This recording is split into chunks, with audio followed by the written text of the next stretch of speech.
अब करेंगे heat transfer, और हीट ट्रांसफर में सबसे पहले नीट 16 फेज 2 का ये question Newton's law of cooling पर। तो मैं आपको पहले न्यूटन्स लॉ ऑफ कूलिंग याद दिला देता हूं। न्यूटन्स लॉ ऑफ कूलिंग कहता है ये डी थीटा डी टी, ये है rate of loss of temperature, मतलब पर यूनिट टाइम कितना टेम्परेचर कम हो रहा है, इसको कहते हैं रेट ऑफ कूलिंग।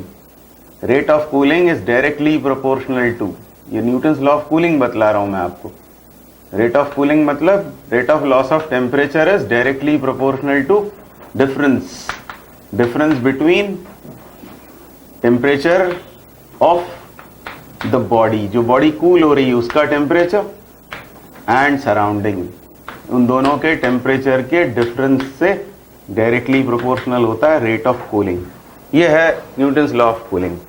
और ये रेट ऑफ कूलिंग जो होता है, rate of loss of temperature, एक और होता है rate of loss of heat, उससे कंफ्यूज नहीं होना है, वो डी क्यू डी टी होता है, ये डी थीटा डी टी है। हम इसको कैपिटल टी भी लिख सकते हैं टेम्परेचर को। अब ये सवाल पढ़ता हूं मैं। A body cools from a temperature 3T to 2T in 10 minutes. The room temperature is capital T.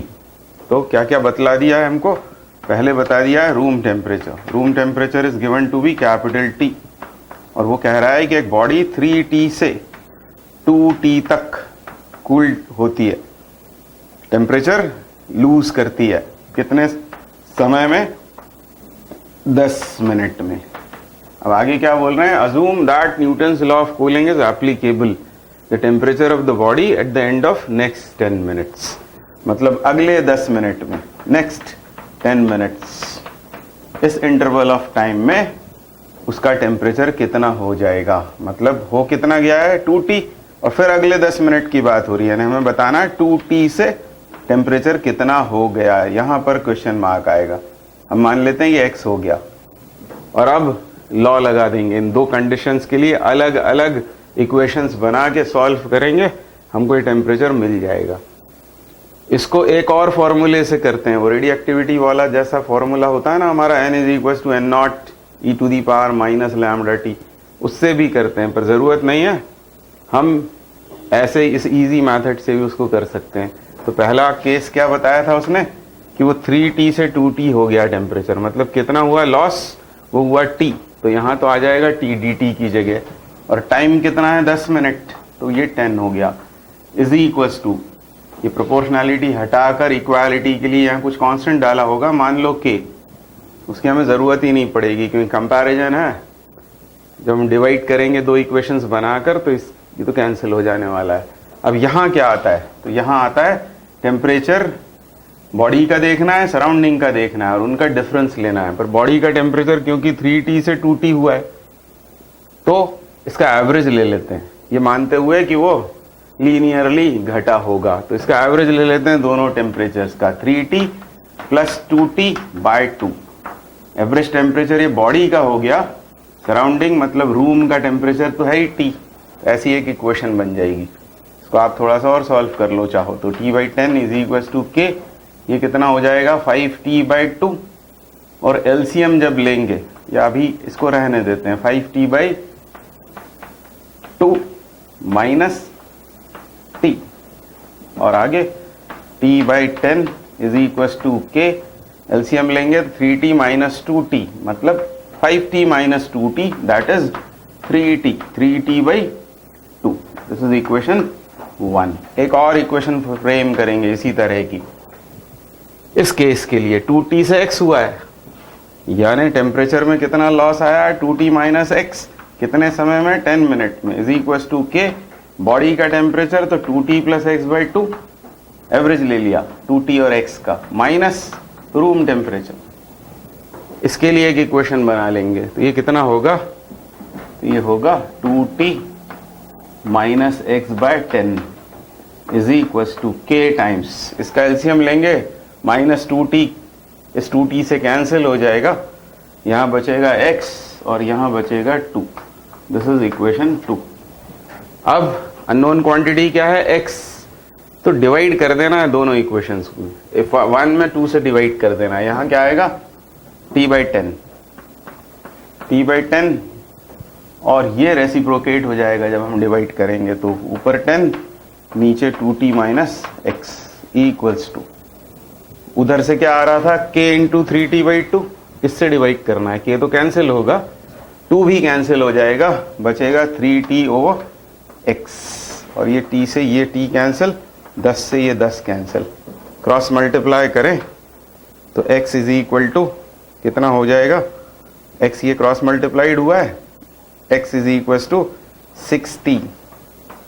60 minus 3x, तो कितना हो गया ये 4x is equal to 60 and so t is 6t/4 यानी 3t/2। तो बहुत आराम से आप सॉल्व करो, oh sorry x equals to 6t/4, तो x आ गया हमारे पास 3t/2। तो बहुत आराम से सॉल्व करो, क्योंकि गलती हो जाती है हमसे, हम सब्र नहीं रखते, हमको बड़ी जल्दी होती है। बहुत आराम से धैर्य रखते हुए सॉल्व करेंगे, आंसर करेक्टली आएगा। तो इन क्वेश्चंस में उनका करेक्ट होना ज़्यादा ज़रूरी है, जल्दी होने की बहुत ज़्यादा कोई इंपॉर्टेंस नहीं है। तो 3t/2 इज द आंसर। अब ये नीट 16 फेज 1 का question. A black body is at temperature 5760 Kelvin.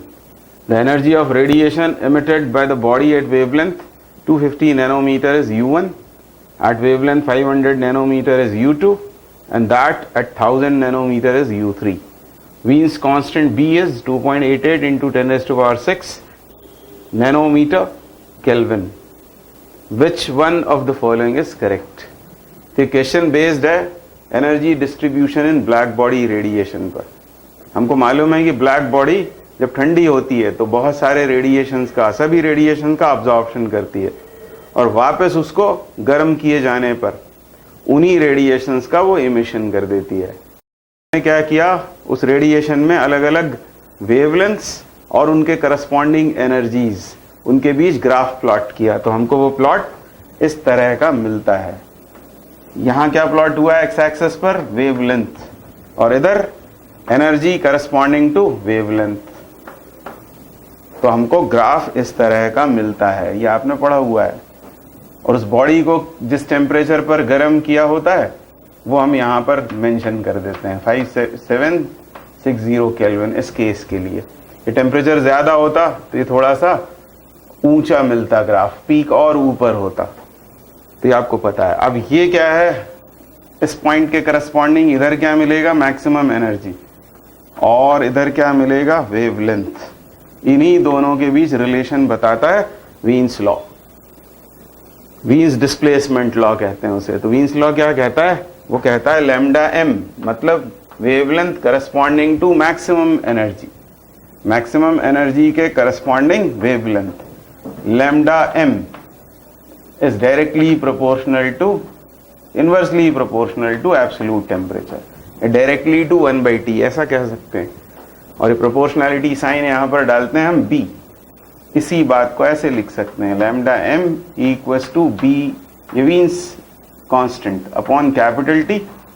तो फाइनली क्या आ गया हमारे पास में, लैम्डा m हमको मिल जाएगा B/T करने पर। अब इस सवाल में हम निकालते हैं कि इस टेम्परेचर के करस्पॉन्डिंग ये लैम्डा एम कितना है। यहाँ वैल्यूज ही पुट करनी है, सिर्फ बी की वैल्यू तो क्वेश्चन में ही बता दिए, 2.88 इंटू 10 raised to power 6, और एब्सोल्यूट टेम्परेचर है ये, यहाँ पुट कर देते हैं कितना है एब्सोल्यूट टेम्परेचर, 5760 ऐसा है।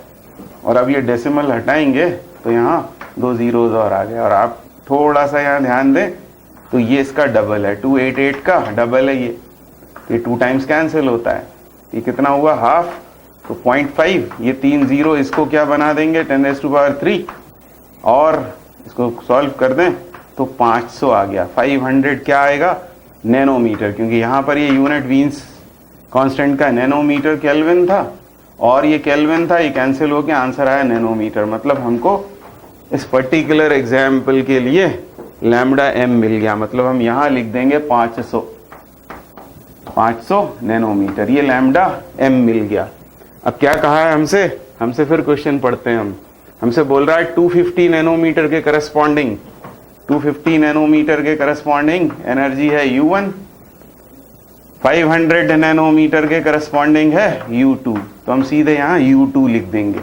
500 नैनोमीटर के करस्पॉन्डिंग ये हो गई U2 energy, and that of 1000 is U3। 1000 nanometre के करस्पॉन्डिंग U3 होगी। हम इन्हीं तीनों के बीच रिलेशन ढूंढना चाह रहे हैं। क्या U3 0 होगा? U3 कहाँ आएगा? फर्दर 500 न्यूटन मीटर के आगे कहीं पर 0 नहीं होता। ये ग्राफ इन्फिनिटी पर जाकर इससे मीट होता है, ये जो प्लॉट है इन्फिनिटी पर। तो ये तो आंसर हो नहीं सकता। U1 greater U2। U1 किसके करस्पॉन्डिंग है? 250। 250 इसके इधर आएगा, यहां कहीं होगा 250, और यहां लिखना पड़ेगा मुझे U1। तो U1 लेसर है, U2 लार्जर है, तो ये हो नहीं सकता। U2 लार्जर U1 ये हो सकता है, और U1 0, U1 भी 0 नहीं होता। तो इस तरह इसकी स्टडी करके थोड़ी सी हम आराम से इसका आंसर बतला सकते हैं। आगे बढ़ते हैं। अभी सवाल कर रहे हैं 2015 पेपर 1 का। 2 ends of a metal rod are maintained at temperature 100 degree Celsius and 110 degree Celsius. The rate of heat flow in the rod is found to be 4 joule per second. ये केस 1।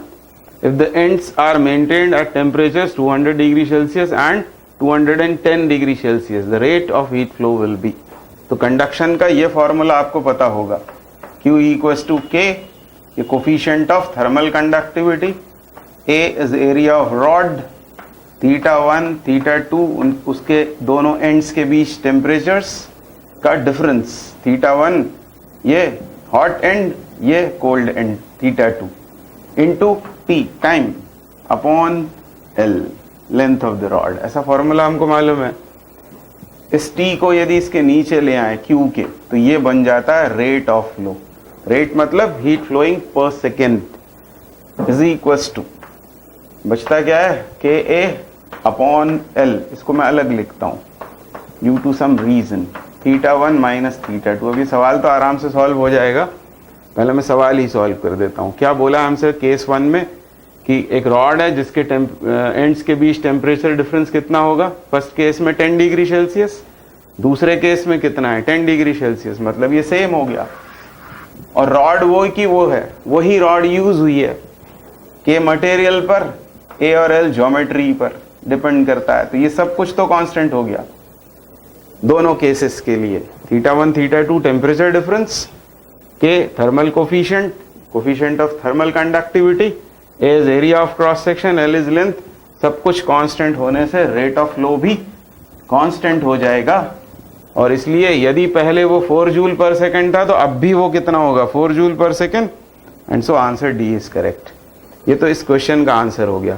मैं आपसे कह रहा हूं कि इस equation को, इस फॉर्मूले को यदि हम ओम्स लॉ से कंपेयर कर दें, तो जैसा यहां पर ये टेम्परेचर डिफरेंस है, वहां होता है पोटेंशियल डिफरेंस, और जैसा यहां ये रेट ऑफ हीट फ्लो है, वहां होता है रेट ऑफ चार्ज फ्लो यानी करंट। तो ये जो कुछ बचेगा वो क्या होगा ये हम जानते हैं। तो पहले हम इसको जमा लेते हैं, V बराबर IR में कन्वर्ट कर लेते हैं तो ज्यादा अच्छा होगा।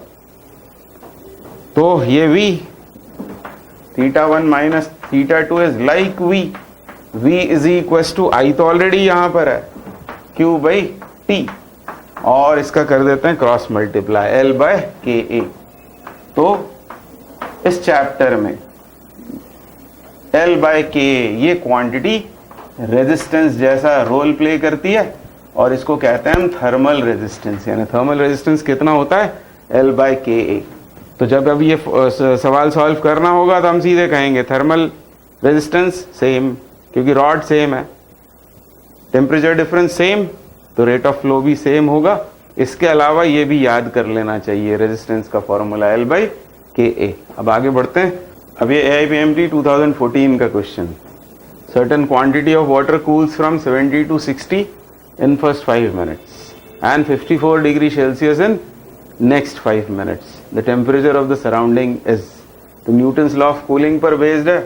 पहली कंडीशन में कह रहे हैं कि वो 70 से 60 हो गया, कितने समय में? 5 मिनट में। और फिर 54 हो गया, कहां से? 60 से। 60 से 54 हो गया। फिर से कितने समय में? 5 मिनट में। हमको बताना है सराउंडिंग का टेम्परेचर क्या है। तो दो इक्वेशंस फ्रेम करेंगे। पहले केस में रेट ऑफ कूलिंग क्या होगा? 70 माइनस 60 यानी 10 upon time 5 minute, 10/5 is equal to, ये प्रोपोर्शनैलिटी कांस्टेंट, यहाँ क्या आएगा? Temperature difference body and surrounding. तो बॉडी का टेम्परेचर, इसका एवरेज 70 प्लस 60 130/2 65 माइनस थीटा, ये इक्वेशन 1। अगली बार क्या हुआ? 60 से 54 यानी टेम्परेचर में फॉल कितना आया? 60 से 54 होने पर 6, टाइम फिर भी 5 मिनट है यानी 6/5 इक्वल्स टू के। अब यहाँ क्या करना है? फिर से इनका एवरेज 60 प्लस 54 यानी कितना होगा? ये हो जाएगा 60 और 54 मिलाकर 114, ये 4 6 और 5 11, 114 अपॉन 2/2 करेंगे तो 57 हो जाएगा। तो यहाँ रखता हूँ मैं 57 minus surrounding is theta, equation 2 divide कर देते हैं। ये टारगेट है, ये निकालना है थीटा। डिवाइड करेंगे इसको तो 5 कैंसिल, ये होगा 10/6 equals to 65 minus theta upon 57 minus theta. Cross multiply करें, 570 minus 10 theta is equal to 390 minus 6 theta. ये उधर जाएगा तो ये 4 थीटा हुआ, इसको इधर लाएंगे तो 400 यानी 180 हो जाएगा। ये 180 इक्वल्स टू 4 थीटा, और इसका मतलब थीटा हो गया 180/4 यानी 90/2 यानी ही 45, और ये इसका आंसर हो गया। सराउंडिंग है 45 पर, सो ए इज करेक्ट। अब ये AIPMT 2013 का question. A piece of iron is heated in a flame, मतलब आयरन रॉड लेकर उसे गर्म कर रहे हैं, उसका टेम्परेचर धीरे धीरे बढ़ता जा रहा है। It first becomes dull red, then becomes reddish yellow and finally turns to white hot.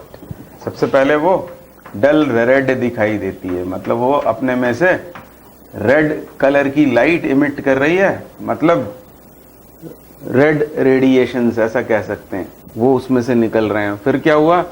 फिर वो रेडिश येलो हो गई, रेडिश येलो मतलब कुछ येलो कुछ रेडिश, रेडिश येलो, और फाइनली व्हाइट हो गई। ऐसे उसमें से रेडिएशंस इमिट हो रहे हैं जैसे जैसे हम टेम्परेचर बढ़ाते जा रहे हैं। तो क्या बोल रहे हैं? The correct explanation for the above observation is possible by using Stefan's, Wien's, Kirchhoff's, Newton's law of cooling. तो इसको समझाया जा सकता है इससे, वीन्स डिस्प्लेसमेंट लॉ से। अभी हमने एक कर्व पढ़ा था, उसकी और प्रॉपर्टीज मैं आपको बताता हूं, ऐसा ध्यान रखेंगे इसे। वहां हमने केवल एक ग्राफ पढ़ा था, ये कई सारे बना दिए हैं मैंने। यहां क्या प्लॉट होता है? यहाँ प्लॉट होता है एनर्जीज, और यहाँ प्लॉट होते हैं वेवलेंथ्स। अब ये 3 ग्राफ जो मैंने बनाए, मान लो ये है T1 केल्विन, मतलब उस बॉडी को T1 केल्विन पर गर्म किया, उसके बाद T2 पर, फिर T3 केल्विन पर। T3 is greater than T2 is greater than T1। ये सबसे कम टेम्परेचर पर उसको गर्म किया, फिर और बड़े टेम्परेचर पर, फिर और ज्यादा पर। तो हम देख रहे हैं कि ये मैक्सिमम एनर्जी के करस्पॉन्डिंग वेवलेंथ, जिसको हमने क्या कहा था? Wavelength corresponding to maximum energy, delta M, वो क्या होता जा रहा है जैसे जैसे हम टेम्परेचर बढ़ा रहे हैं। इसके करस्पॉन्डिंग ये है, तो इसके करस्पॉन्डिंग थोड़ा कम हो गया, इसके करस्पॉन्डिंग और कम हो गया। यही तो वो लॉ है, यह है wavelength corresponding to maximum energy is inversely proportional to absolute temperature. तो इसका मतलब यह है कि पहले वो जब वो डल रेड थी, दिखाई पड़ रही थी, तब यही लाइट थी जो डोमिनेटिंग थी, सबसे ज्यादा रेडिएशन इसी के थे, इसलिए वो डल रेड थी। और डल रेड क्यों? क्योंकि वेवलेंथ कम थी, क्योंकि हमको क्या मालूम है? VIBGYOR, वेवलेंथ सबसे ज्यादा थी, बल्कि कम नहीं ज्यादा थी। और जब हमने उसका टेम्परेचर और बढ़ाया तो जो डोमिनेटिंग रेडिएशन है वो उसकी वेवलेंथ कम हो गई, मतलब वो लाइट खसकने लगी, किधर से किधर? रेड से येलो की तरफ। और फिर जब और टेम्परेचर बढ़ाया तो सभी रेडिएशंस इक्वल अमाउंट में निकलने लगे, तो वो वाइट हो गई। यही इसका बेस्ट एक्सप्लेनेशन हो सकता है, इसका आंसर हमको ये ही टिक करना चाहिए, वीन्स डिस्प्लेसमेंट लॉ। आगे बढ़ते हैं। अब ये AIPMT 2010 का क्वेश्चन कंडक्शन पर बेस्ड है। A cylindrical metallic rod in thermal contact with two reservoirs of heat at its two ends conduct an amount of heat Q in time T। एक cylindrical rod है, मान लेते हैं कि इसका एरिया ऑफ क्रॉस सेक्शन है A और length है L, और इसे रख दिया है हमने दो रिजर्वायर्स के बीच में, मतलब इसके एंड्स को। मान लो ये है θ1 पर, यह है θ2 पर, दो रिजर्वायर्स, θ1 ग्रेटर देन θ2 हो, ये रॉड कंडक्ट करती है। और हमको बतलाया है ए और एल तो हमने माने हुए हैं, उसने कहा है कि वो टी टाइम में क्यू हीट कंडक्ट करती है। तो यहाँ से हम क्या लिख सकते हैं, हम लिख सकते हैं क्यू बाई टी इज के ए θ1 माइनस θ2 इंटू टी, वो टी तो यहाँ आ गया, अपॉन एल, ये रेट ऑफ हीट फ्लो का फॉर्मूला, ये पहले केस में। आगे क्या बोल रहे हैं, the metallic rod is melted and the material is formed into a rod of half the radius of original rod. What is the amount of heat conducted by the new rod when placed in the thermal contact with the two reservoirs in time t? Same two reservoirs के बीच में उसे रख दिया, पहले क्या किया, melt किया, recast किया, इस तरह की उसकी रेडियस आधी हो गई, और फिर इन्हीं रिजर्वायर्स के बीच उन्हें रख दिया। हमको बतलाना है कि टी टाइम में अब वो कितनी हीट कंडक्ट करेगी, यानी क्या क्या सेम हो जाएगा, ये सेम रहेगा, टी सेम रहेगा, और मटेरियल नहीं बदल रहा है, रिकास्टिंग पर मटेरियल नहीं बदलता, ये coefficient of thermal conductivity same रहेगी। तो इस बेसिस पर हम ये रिलेशन फ्रेम कर सकते हैं, Q is proportional to A by L, और एरिया ऑफ क्रॉस सेक्शन होगा पाई r स्क्वायर, क्योंकि सिलेंड्रिकल रॉड की बात हो रही है। ऐसा एक रिलेशन बन जाएगा। फिर हम क्या सोचेंगे कि रिकास्ट करने में क्या होता है, रिकास्ट करने में मास कांस्टेंट होता है, जैसा हम रेजिस्टेंस के सवालों में किया करते थे। मास कांस्टेंट यानी volume into density constant, volume cylindrical है इसलिए पाई r स्क्वायर L लिखेंगे, into D is constant, pi and density are again constant, finally हमें मिला r square L is constant. मतलब मेल्टिंग करके रिकास्ट करने में ये प्रोडक्ट r स्क्वायर और L ये कांस्टेंट रहता है। अब यहाँ क्योंकि हमको सिर्फ रेडियस के बारे में जानकारी दी है, तो हम ये L जो है इसमें सब्स्टिट्यूट कर देंगे, यहाँ से value L equals to constant upon r square, यहाँ लाकर डाल देंगे कांस्टेंट अपॉन r स्क्वायर, वो r स्क्वायर ऊपर जाएगा, बाकी सब कांस्टेंट, यानी ये हमको रिलेशन मिल जाएगा Q proportional to R power 4, यानी सिर्फ रेडियस में यदि रिलेशन दिया है तो बस अब रेडियस क्योंकि आधी हो गई है, तो 1/2 to the power 4, 2 raise to the power 4 is 16, यानी the heat conducted will be Q by 16, and so the answer would be B. अभी क्वेश्चन 2009 का स्टीफेंस लॉ पर बेस्ड है। स्टीफेंस लॉ क्या कहता है, स्टीफेंस लॉ कहता है कि किसी ब्लैक बॉडी के यूनिट एरिया से यूनिट टाइम में इमिट होने वाली energy per unit area per unit time is directly proportional to fourth power of its absolute temperature. ये प्रोपोर्शनलिटी साइन हटाएंगे तो यहाँ कांस्टेंट डाल देते हैं, वो होता है स्टीफेंस कांस्टेंट, सिग्मा से उसे डिनोट करते हैं, और ये लॉ स्टीफेंस लॉ कहलाता है। अब इस सवाल में क्या कह रहे हैं, black body at 227 degree Celsius radiates heat at rate 7 calorie पर सेंटीमीटर स्क्वायर पर सेकेंड, मतलब इसी की बात हो रही है, energy per unit area per unit time, 7 calorie पर सेंटीमीटर स्क्वायर पर second, at temperature of 727 degree Celsius the rate of heat radiated in the same units will be। तो बस सेम बॉडी है तो ये तो सेम रहेगा, सिग्मा कांस्टेंट है, हमको इस पार्ट को यूज कर लेना है, E proportional to T raised to the power T, capital T absolute temperature, ये नहीं भूलना है। हालांकि इसमें टेम्परेचर्स डिग्री सेल्सियस में दिए हैं, हमको उसे एब्सोल्यूट में पुट करना पड़ेगा। इसे देखकर हम ऐसा लिख लेंगे E2 by E1 is equals to T2 by T1 raised to the power 4। तो पहले इनको हमको एब्सोल्यूट में बदलना चाहिए, तो 227 एक है और दूसरा है 727, इसमें दोनों में 273 हमको ऐड कर देना चाहिए। ये कितना होगा, तो ये 500 हो जाएगा। और ये कितना हो जाएगा, तो ये 1000 हो जाएगा।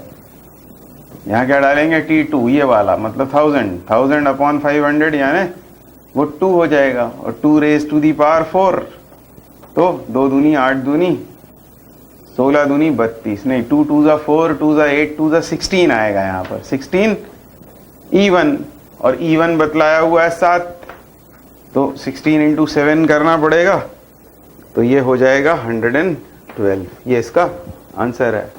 अभी 2007 का क्वेश्चन फिर से स्टीफेंस लॉ पर। A black body is at 727 degree Celsius, it emits energy at the rate which is proportional to, तो बस सीधे E proportional to E raised to the power 4, ये फॉर्मूला लगा देना है। अब यहाँ गलती हमसे क्या होगी, जैसे हम 727 देखेंगे, हम 727 की पावर 4 देखकर इसे टिक करके आगे बढ़ जाएंगे, ये भूल जाएंगे कि इसे एब्सोल्यूट टेम्परेचर में होना चाहिए, इसे केल्विन में होना चाहिए, मतलब 273 पहले ऐड करेंगे 1000 मिलेगा। जल्दबाजी में हो सकता है यही टिक कर दें, तो पावर 4 होती है, ये ध्यान रखें, तो सीधे ऑब्जर्वेशन से ही इसको सॉल्व किया जा सकता है, और यही इसका आंसर होगा 1000 raise to the power 4, so B is correct. अभी 2007 का question. Assuming the sun to have a spherical outer surface of radius small r, radiating like a black body at temperature T degree Celsius, the power received by a unit surface at a distance capital R from the center of sun is, where sigma is Stefan's constant। तो सन को मान लिया है black body और उसकी outer radius दी हुई है r, तो स्टीफेंस लॉ से सोचें एनर्जी रेडिएटेड पर unit area per unit time कितनी होगी, तो सिग्मा उस सन का टेम्परेचर मतलब T plus 273 raised to the power 4, और एरिया को यदि उधर ट्रांसफर कर दें हम, तो ये क्या आ गई, पावर जो रेडिएट हुई, और एरिया कितना होगा जिससे रेडिएशन हो रहा है, वो होगा पावर स्क्वायर।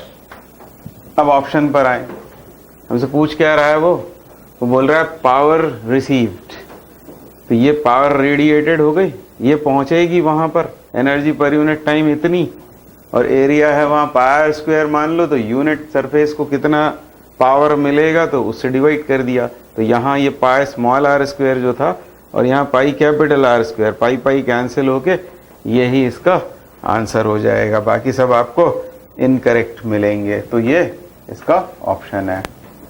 अब हम करने वाले हैं इसके बाद काइनेटिक थ्योरी ऑफ गैसेस।